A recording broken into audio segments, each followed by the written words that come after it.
Okay बच्चे, third chapter of economics, this chapter is easier than the second chapter जो हमने पहले किया, people as a resource.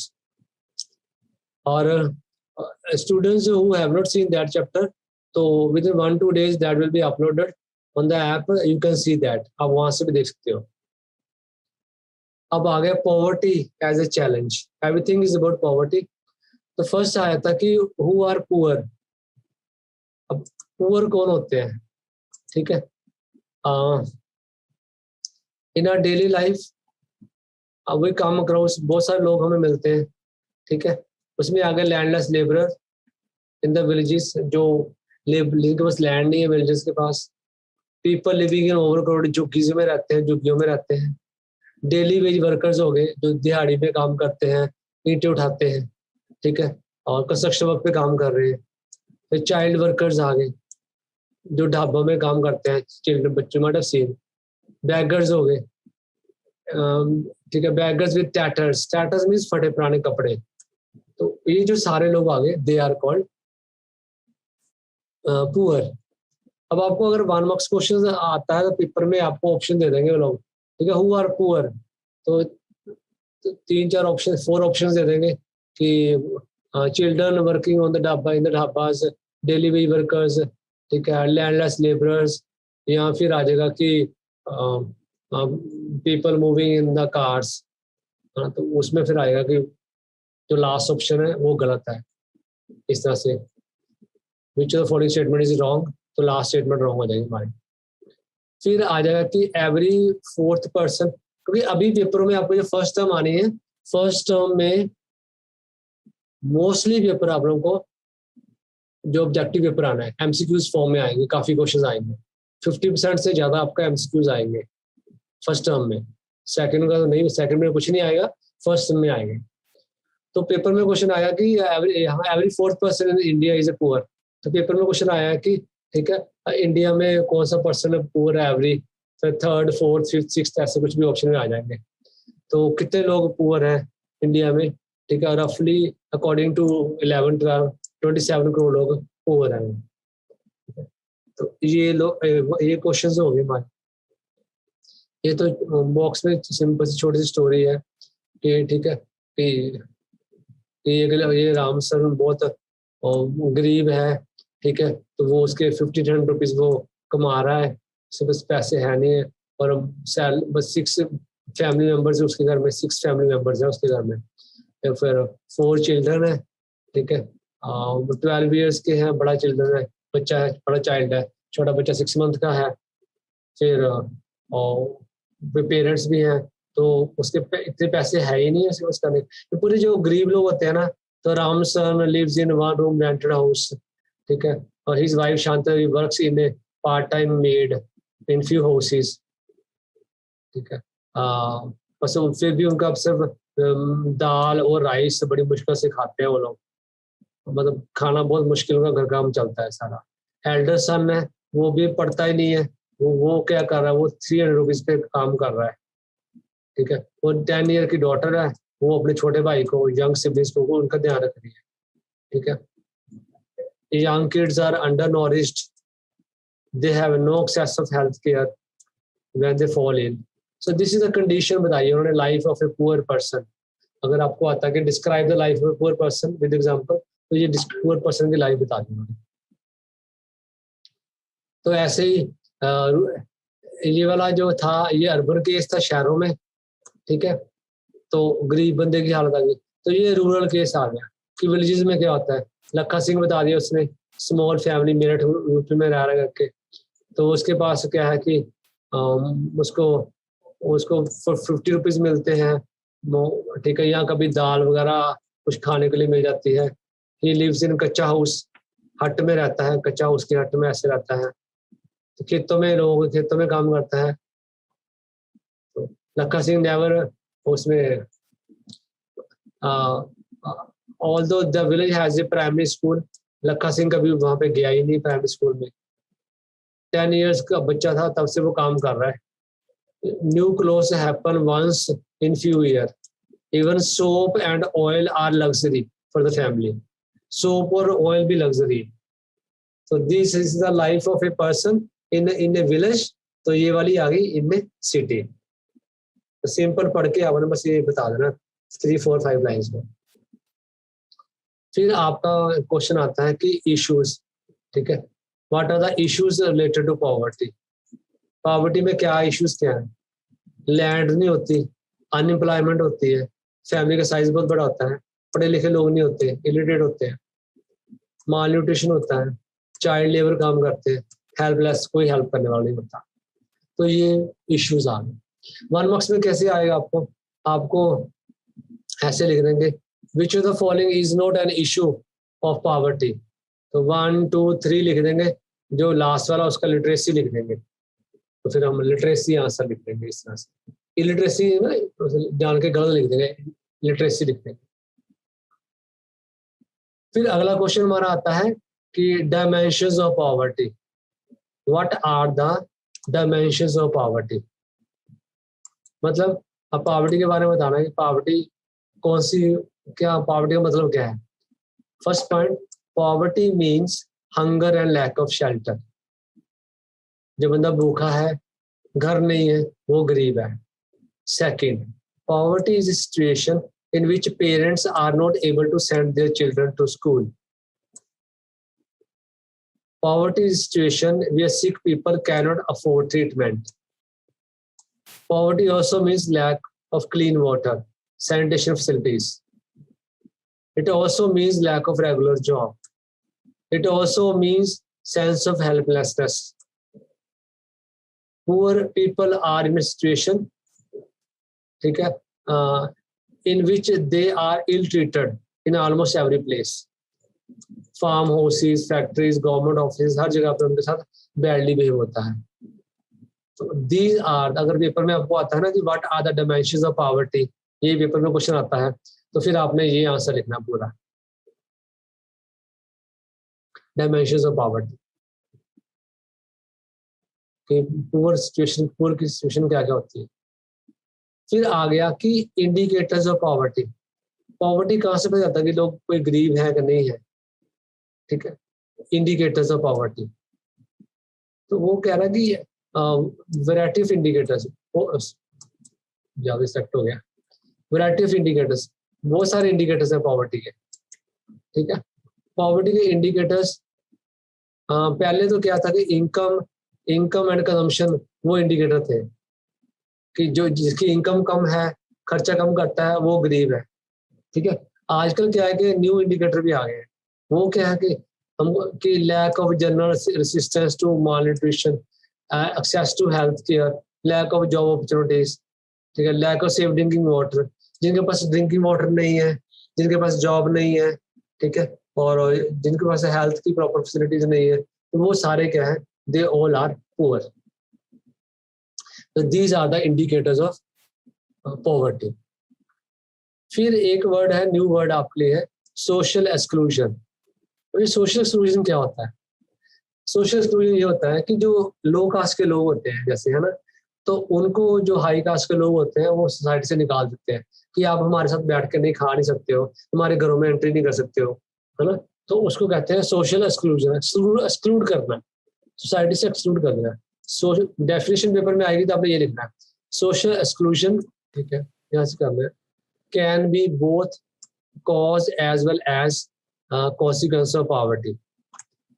फिर यहाँ से मेन डेफिनेशन ये वाली है, it is process through which individuals और group of people are excluded from facilities, benefits and opportunities that others enjoy.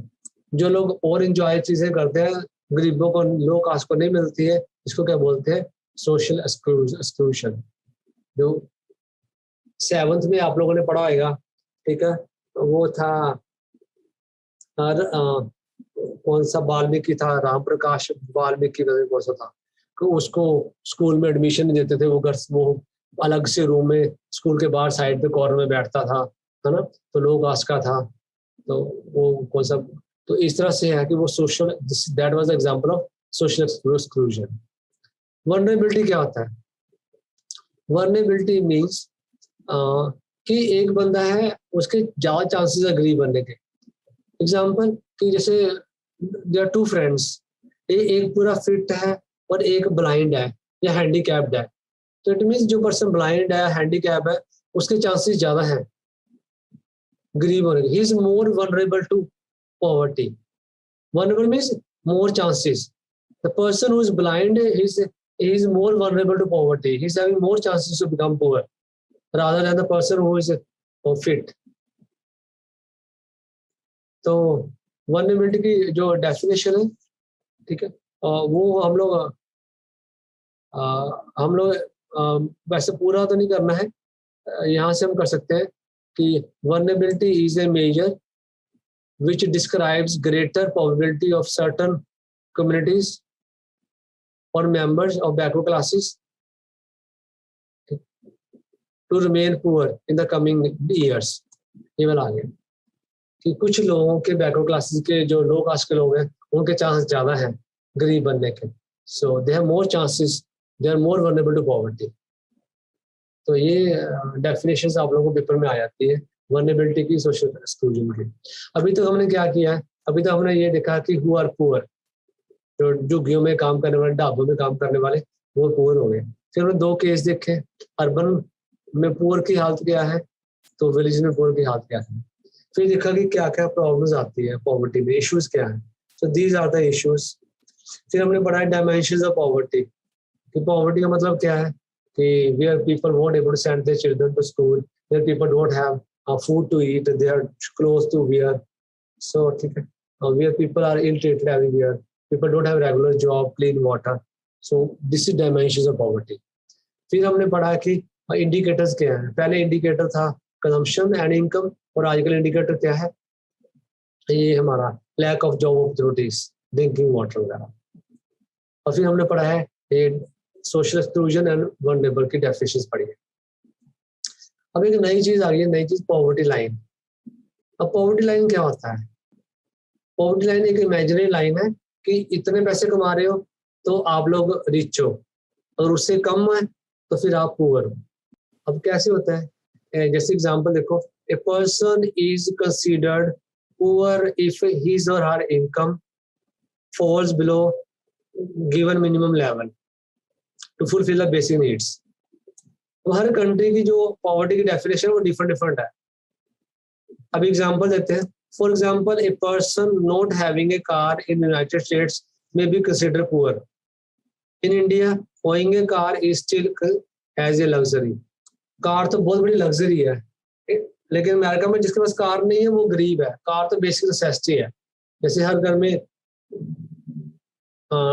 में जैसे लगा लो कि फ्रिज, टीवी होना जरूरी है, हर ऐसे अमेरिका में हर जगह पे कार होनी जरूरी है। कार नहीं है तो बंदा बहुत पुअर ही है। यहाँ पे तो BMW और मर्सिडीज बहुत बड़ी गाड़ियां हैं, लग्जरी गाड़ियां हैं, लेकिन और यहाँ पे तो जो आल्टो और ये क्रेटा और ये नॉर्मल गाड़ियां हैं। तो वहाँ पे आई हैव सीन वीडियोस में, और ये BMW और मर्सिडीज वगैरह, ये वहाँ पे वो ये उबर की टैक्सी है सारी, जितने भी उबर वाले हैं नॉर्मल टैक्सी है वहाँ पे। जिसने अगर हम लोग यू गो टू वहाँ अमेरिका कनाडा जाओगे तो अगर ऊबर करते हो, ओला करते हो, तो ऊबर ही है ना वहाँ पे। तो आप लोगों को यही आएगी, BMW और ये सब कुछ ये गाड़ियाँ आएंगी, लो लेवल की गाड़ियाँ ये। तो पॉवर्टी डिफर करती है, ठीक है, अपनी जगह जगह। अब है कि डिटरमिन कैसे करना है, what are the method to determine poverty. Poverty को हम कैसे मेजर करते हैं? एक फॉर्मूला है, द प्रेजेंट फॉर्मूला फॉर, इसको अंडरलाइन करते जाओ, जो मैं अंडरलाइन कर रहा हूँ ये सारी इंपॉर्टेंट लाइंस हैं, यू शुड कीप अंडरलाइनिंग। कि जो present formula for food requirement while estimating poverty is based upon the calorie requirement.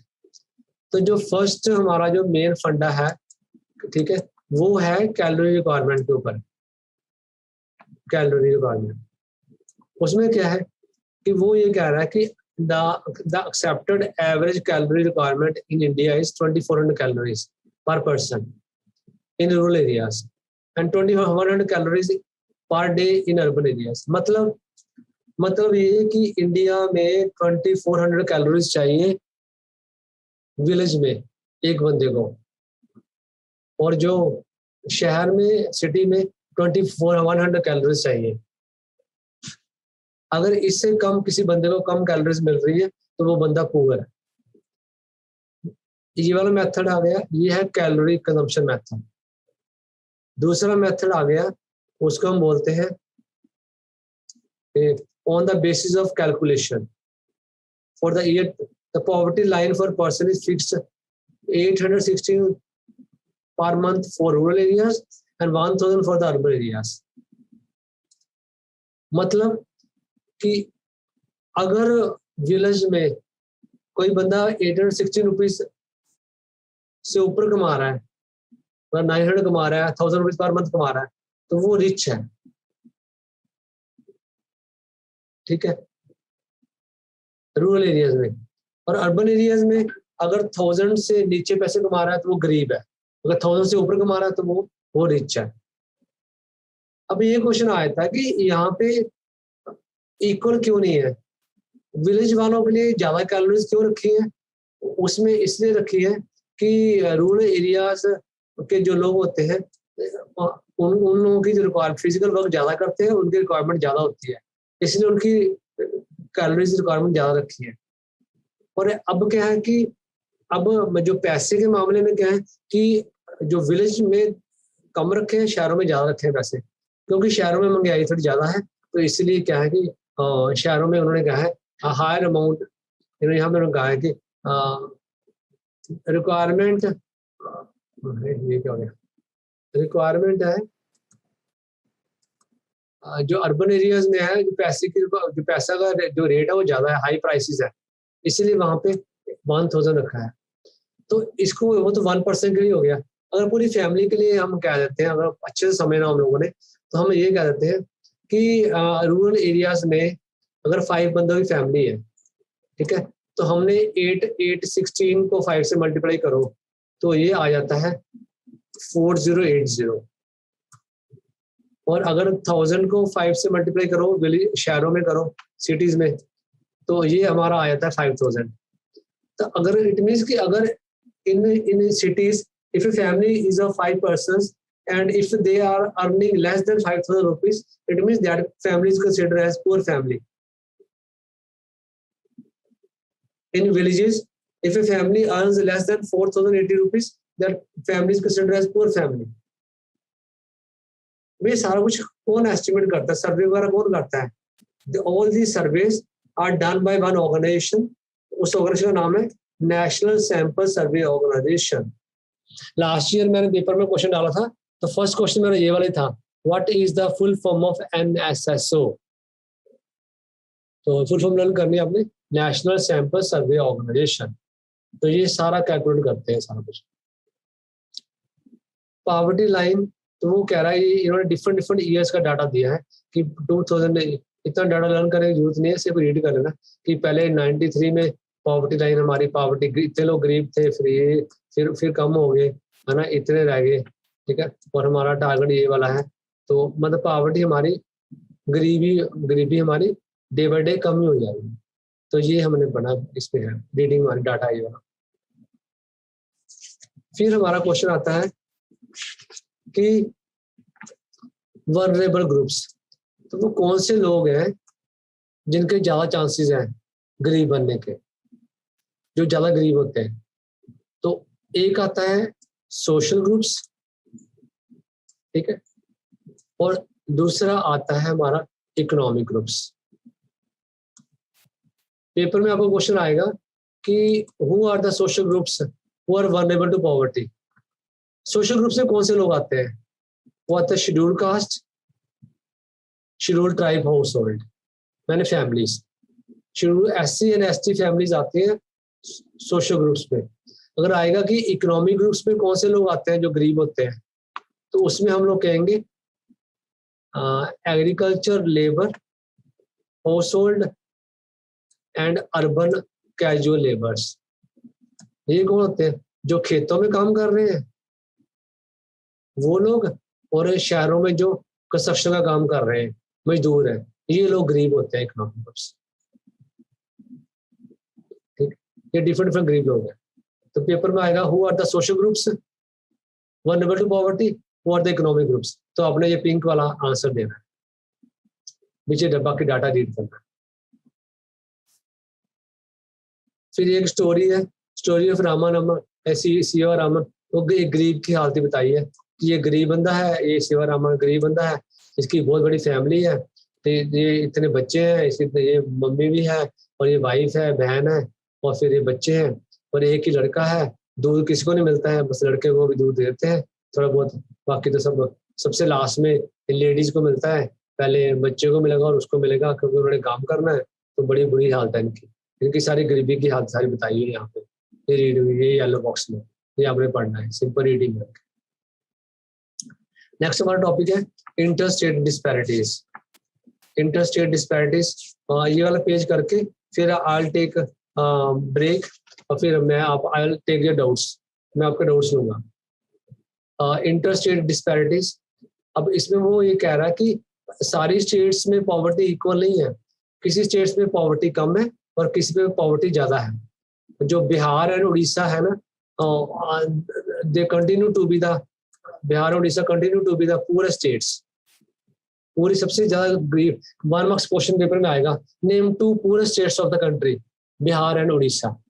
तो उनकी गरीबी कितनी है, ये इतने परसेंट गरीब है यहाँ पे बिहार उड़ीसा में। बाकी गरीब स्टेट्स आ गई हमारी, ये आ गई उड़ीसा, मध्य प्रदेश, बिहार, यूपी, ये गरीब स्टेट्स आ गए, ठीक है। लेकिन वो क्या है कि कुछ स्टेट्स में गरीबी बहुत कम हुई है। तो this para, the whole para, this whole para is very very important, very very important, इसको मार्क कर लेना। इसमें क्वेश्चन में ये आता है कि you have to name the states कि कहाँ पे गरीबी कम कैसे हुई है, ये बताना हमने, कहाँ पे गरीबी कम कैसे हुई है। एग्जाम्पल वो कह रहा है कि जैसे स्टेट्स लाइक, वो कह रहा है कि जैसे जो स्टेट्स लाइक जो पंजाब हरियाणा है, स्टेट्स लाइक पंजाब हरियाणा है, वहाँ पे यहाँ पे गरीबी कम कैसे हुई है, with the help of high agriculture growth rate. ये आप ध्यान से सुन लो, अभी after 2 minutes I am going to ask कि पंजाब हरियाणा में गरीबी दूर क्यों हुई है, with the help of agriculture growth rate. Kerala में गरीबी दूर क्यों हुई है, क्योंकि they focus on the human resource, Kerala has focused on the human resource. It means they have invested more on the education and health. In West Bengal, गरीबी दूर क्यों हुई है, लैंड रिफॉर्म्स किए उन लोगों ने। आंध्र प्रदेश में गरीबी दूर क्यों हुई है, तमिलनाडु में, because of the public distribution system, वहां पे लोगों को सस्ता खाना मिलता है, इसलिए गरीबी दूर हुई है। Due to all these reasons the poverty has decreased in these states. तो 1 मार्क्स क्वेश्चन, 3 मार्क्स, 5 मार्क्स, कुछ भी आपको इसमें से आ सकता है। This full para is very very important. फिर उसके बाद हमारा आ गया है कि चलो I am going to pause the recording, फिर I am going to ask कि आप लोगों से मैं पूछूंगा कि जो डाउट्स हैं, कुछ आपने पूछ, if you want to clear, कुछ आपने पूछना है तो यू कैन आस्क। ओके, अब इंटरस्टेट डिस्पैरिटीज हमारा हो गया है। अब आ गया causes of poverty, global poverty scenario रह गया, एक टॉपिक रह गया, global poverty scenario, this is important one, ये आ गया। तो ये कह रहा है कि पूरे वर्ल्ड में जो पॉवर्टी का, जो इंटरनेशनल लेवल पे पॉवर्टी का क्या सीन है, तो वो ये कह रहा है कि वर्ल्ड बैंक ने क्या डेफिनेशन दी है। वर्ल्ड बैंक ने डिफाइन किया है पॉवर्टी को कि less than 1.9 dollar per day, ये उन्होंने रखा है। और फिर क्या है कि पॉवर्टी, अब डिफरेंट जगह पे देखते हैं पॉवर्टी कैसे कैसे है। अब चाइना से लेवल लेते हैं, चाइना में देख लो, चाइना में पॉवर्टी पहले 88% पॉवर्टी थी 81 में, उसके बाद पॉवर्टी 14% रह गई। अब मतलब 20 ईयर्स में, 25 ईयर्स में उन्होंने 88 से 14% आ गए, इतनी कम पॉवर्टी कम कर दी उन्होंने। फिर आ गया इंडिया, पाकिस्तान वगैरह, ये कंट्रीज, इनमें पॉवर्टी डिक्लाइन हुई है, ठीक है। इनकी जो पॉवर्टी डिक्लाइन हुई है वो भी 34% थी, ठीक है, और 34% में 16% रह गई है, ठीक है। और उसके बाद आ गया अब अफ्रीका आ गया, अफ्रीका में पॉवर्टी है और पहले 51% थी, अब कम हो गई, कितनी रह गई है, ठीक है 41% रह गई है पॉवर्टी। फिर उसके बाद आ गया रशिया आ गया। रशिया में वो कह रहा है कि जो पॉवर्टी है, और पॉवर्टी हैज, ये लिखा हुआ है पॉवर्टी हैज रीसरफेस, दोबारा आ गई पॉवर्टी रशिया में आ गई, पहले wear early it was non existent, Russia में पॉवर्टी पहले थी नहीं, अब यहाँ पे दोबारा आ गई है। तो ग्लोबल, अगर आपको पेपर में आएगा कि डिस्क्राइब ग्लोबल पॉवर्टी सिनेरियो, अपना बैकसेज क्वेश्चन है यहाँ पे लास्ट में हम दिखाऊंगा आप लोगों को, बैकसेज में देखते हैं हम लोग, यहाँ पे क्वेश्चन है ग्लोबल पॉवर्टी सिनेरियो, यहाँ पे होगा कहीं, ये आ गया ग्लोबल पॉवर्टी ट्रेंड्स आ जाए सिनेरियो, ये वाला क्वेश्चन आया, ठीक है। तो इसमें आप लोगों ने ये देना है कि ये चाइना में 5 पॉइंट्स में देना है कि चाइना में पॉवर्टी 88 to 14 आ गई है, पाकिस्तान श्रीलंका वगैरह में कम हो गई 34 to 16 आ गई है, अफ्रीका में पॉवर्टी 51 to 4 आ गई है, और इसमें लैटिन अमेरिका में पॉवर्टी है वो 10 से लेके वो 4 तक हो गई है, 4 पॉइंट आ गया। 5th पॉइंट आ गया कि रशिया में दोबारा आ गई। तो 5 पॉइंट्स आपने ये बताने पॉवर्टी के में, global global global poverty scenario आ जाए चाहे ट्रेंड्स आ जाए, एक ही बात है, कंफ्यूज नहीं होना आप लोगों ने। अब अगर वेरी इंपॉर्टेंट क्वेश्चन 5 मार्क्स में आता है, what are the causes of poverty. Causes of poverty में जो whatever I am underlining उसको आप अंडरलाइन कर लेना, ये यहाँ पूरा टॉपिक देख लो, ये सारा टॉपिक है, ये यहाँ से लेके ये सारा टॉपिक कॉजेज ऑफ पॉवर्टी है। तो 5 पॉइंट्स हमने निकालने हैं, जैसे ऊपर वाला क्वेश्चन था ये वाला क्वेश्चन, तो इसमें 5 पॉइंट्स हमने निकाल लिए कॉजेज ऑफ पॉवर्टी में। तो अगर 5 मार्क्स में आता है, अगर 1 मार्क्स में आता है तो सारा अच्छे से आपको पढ़ने पड़ेगा, एक बार तो चैप्टर सारा रीड करना ही पड़ेगा, क्योंकि 1 मार्क्स क्वेश्चन भी आपको ज्यादा आने हैं। सो अभी देखते हैं कि causes of poverty. First cause आता है policies of the British government. उन्होंने हमारा क्या किया, सारा हैंडीक्राफ्ट सारा डिस्ट्रॉय कर दिया, लोगों का हैंडीक्राफ्ट, लोगों को सारे क्या हो गए, अनएम्प्लॉयड हो गए। उसके बाद फिर क्या हो गया कि लेस जॉब अपॉर्चुनिटीज कोई क्रिएट ही नहीं, सारा हमारा जॉब अपॉर्चुनिटीज नहीं मिल रही लोगों को, तो फिर और गरीब के गरीब लोग हो गए। फिर उसके बाद हमारा जो कॉजेज ऑफ पॉवर्टी में आता है कि एग्रीकल्चर सेक्टर आ गया, with the spread of irrigation green revolution आ गई है, ठीक है एग्रीकल्चर सेक्टर में, पर लिमिटेड कुछ पार्ट्स में आई है एग्रीकल्चर ग्रीन रेवोल्यूशन, हर जगह पे आई नहीं है, जहाँ पे नहीं आई है वहाँ पे फिर ज़्यादा प्रॉब्लम आ गई। फिर मेन रीजन आ गया, another reason for the high poverty rate is the huge income inequalities. कोई लोग गरीब है, कोई अमीर है, गैप बहुत है, big gap between rich and poor, so this is another reason for the poverty. फिर और क्या आ गया कि लैक ऑफ लैंड रिसोर्सेज, लोगों के पास लैंड नहीं है, जो लैंड नहीं है काम क्या करेंगे, this is a major cause of poverty. फिर कुछ यहाँ 1 मार्क्स पेपर में आता है कि socio cultural economic factors of poverty, वो क्या होते हैं। उसमें ये होता है कि in order to fulfil the social obligations, जैसे किसी जो पुअर फार्मर है, उनके घर में किसी की डेथ होगी, लेकिन उन्होंने पूरा जो फंक्शंस करने हैं, ब्राह्मणों को परंतु खाना खिलाना है, जितने भी जो काम करने हैं, यहाँ कोई बच्चा हुआ है उसकी मुंडन सेरेमनी करनी है, कोई शादी है तब दहेज देना है, तो वो रिलीजियस सेरेमनीज हो गया, सोशल ऑब्लिगेशंस होगी और रिलीजियस सेरेमनीज होगी। तो इन कामों के लिए उनको पैसे चाहिए होते हैं। इंडिया में लोग ज़्यादा गरीब होते हैं, तो दे टेक लोन, वो लोन लेते हैं, या किसी ने सीड्स लेने हैं, they need money to buy seeds, fertiliser, pesticides, तो ये सामान भी चाहिए उनको, तो उसके लिए लोन लेना है, तो वो लोन फार्मर से लेते हैं, फार्मर बड़ा मनी लैंडर से लोन लेते हैं, मनी लैंडर बड़ा महंगा लोन देते हैं, they become victims of indebtedness, कर्जा चढ़ जाता है उनके ऊपर, तो वो दे वोंट एबल टू पे repay, so this is the main cause of poverty. उससे भी लोग लोन लेके वापस वो लोन होता नहीं है, तो this is the main cause of poverty, ठीक है नहीं। अब उसके बाद आ गया कि फिर हमारा क्वेश्चन आता है एंटी पॉवर्टी मेजर्स। फिर गवर्नमेंट ने एंटी पॉवर्टी मेजर्स क्या कुछ किए हैं। गरीबी को दूर करने के लिए गवर्नमेंट ने क्या कुछ किया है। तो कुछ स्कीम्स लाई हैं, वो स्कीम्स हमने लर्न करनी है। उसमें पेपर में आप लोगों को स्कीम्स की फुल फॉर्म आ जाती है, तो उनकी फुल फॉर्म बताओ, या 3 मार्क्स में आता है। तो गवर्नमेंट ने एंटी पॉवर्टी मेजर्स क्या किए हैं, सबसे बड़ा मेजर्स किया है, आपने हेडिंग बनाना है, इसका नाम आ गया मनरेगा। इसको शॉर्ट में बोलते हैं मनरेगा। पीछे क्वेश्चन भी होगा, मैं बताता हूँ आपको। यहाँ पे देखो, बुक अपडेट नहीं हुई है, ये national rural employment guarantee act 2005 main features. अब इसका नाम चेंज हो गया, नेशनल था ना, इसके आगे MG पड़ गया, महात्मा गांधी। बाकी आगे पूरा ही है, MG नरेगा है, महात्मा गांधी नेशनल रूरल। तो पेपर में आपको आ जाएगा, write a note on MG NREGA. तो इसकी पहले फुल फॉर्म लिखेंगे। MG नरेगा की फुल फॉर्म क्या है, Mahatma Gandhi national rural employment guarantee act 2005, ये आएगा।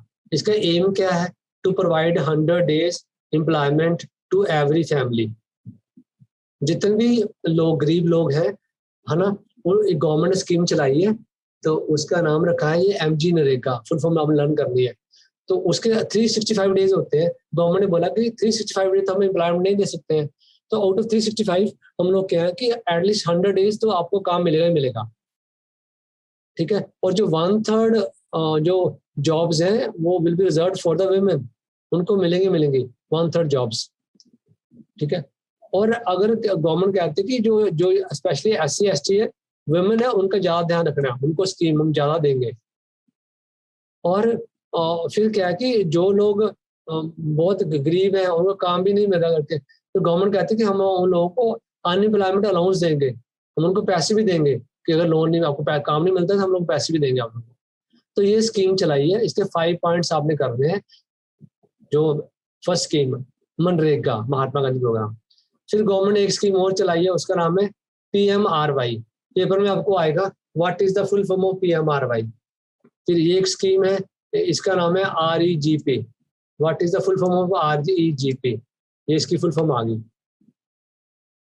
ये these are the schemes started by government. SGSY ये स्कीम है, SGSY स्कीम है, फुल फॉर्म आ गई, ये वाली फुल फॉर्म आ गई, मैं पढ़ रहा हूँ। फिर एक स्कीम आ गई ये वाली। दिस ऑल गवर्नमेंट की स्कीम्स आप लोगों ने ये करनी है, इसकी फुल फॉर्म लर्न करनी है, ये पेपर में आपको आएंगी, ठीक। अच्छा जी, तो अगर पेपर में आपको क्वेश्चन आता है ये वाला question, anti poverty measures, describe anti poverty measures, कहाँ चला गया, यहाँ था,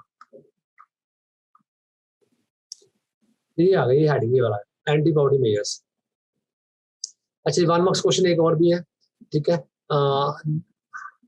एंटी पॉवर्टी मेजर्स क्यों बताना कि it is based on 2 blanks, right 2 blanks of the anti poverty measures. इसके 2 blanks में 2 फैक्टर बताओ। एक फैक्टर, 2 blanks 2 फैक्टर्स, एक 2 फैक्टर्स कौन से वाले आ गए, ये 2 फैक्टर्स आ गए, एक promotion of the economic growth, एक आ गया एंटी पॉवर्टी प्रोग्राम, ये 2 आ गए, ये 1 मार्क्स में आता है।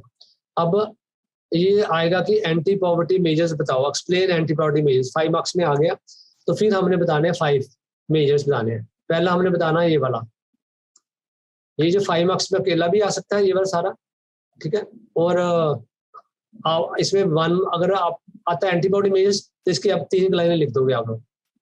फिर ये जो डिफरेंट मेजर्स है ना, इनके 1 फुल फॉर्म्स भी आ जाएंगी, और यहाँ 3 मार्क्स में अकेला आ सकता है कि write a note on PMRY, ऐसे आ जाएगा। तो सबके 3 पॉइंट्स, किसके भी नोट आ सकता है, इसके ऊपर नोट आ सकता है, ठीक है, और इसके ऊपर नोट आ सकता है, किसी के ऊपर नोट आ सकता है आप लोगों को। जब नोट आता है तो आप लोगों ने क्या करना है कि 3 पॉइंट्स बताने हैं। 3 पॉइंट्स लोग क्या है, number 1 full form, number 2 year, ठीक है, नंबर 3 एम। दोबारा बता रहा हूँ, number 1 full form, number 2 year, number 3 aim. अब जैसे पेपर में आपको आ गया कि write important features of prime minister, write important feature of PMRY, तो आप कहोगे इस full form is prime minister Rozgar Yojana, ठीक है। It was started in 1993। Its aim is, the aim of this programme is to create self employment opportunities. Opportunities for the educated unemployed youth, ये खत्म हो गया। फिर आपको पेपर में आएगा कि write a note on REGP, फिर कहोगे REGP मतलब rural employment guarantee generation programme, it was started in 1995, ठीक है। एंड इट्स एम क्या है, its aim is to create self employment opportunities in the rural areas, वो ये एजुकेटेड अनएम्प्लॉयड को, ये रूरल एरियाज पर। फिर आ गया कि write a note on SGSY, स्वर्ण जयंती ग्राम स्वरोजगार योजना, इट्स फुल फॉर्म इज स्वर्ण जयंती ग्राम स्वरोजगार योजना, इसकी फुल फॉर्म आ गई। It was launched in 1993, its aim is to bring the assisted poor families above poverty line. ऐसे लास्ट में आ गया हमारा PMGY, फुल फॉर्म आ गई, इसका एम आ गया। फिर ये 1 मार्क्स में आ जाता है full form of AAY, Antyodaya अन्न योजना, ये हमारा आता है। नेक्स्ट चैलेंजेस है कि हम पॉवर्टी कैसे रिमूव कर सकते हैं, पॉवर्टी को what are the different ways poverty can be reduced. तो पॉवर्टी को हम रिड्यूस कर सकते हैं to make better progress in next 10 years, ठीक है। वो कैसे होगी, हमारी हाई इकोनॉमिक ग्रोथ रेट करें हम, increase stress on the universal free elementary education दे, पॉपुलेशन डिक्लाइन करें, ठीक है, वुमेन को एम्पावरमेंट कर दे, वीकर सेक्शन को इम्प्रूव करें।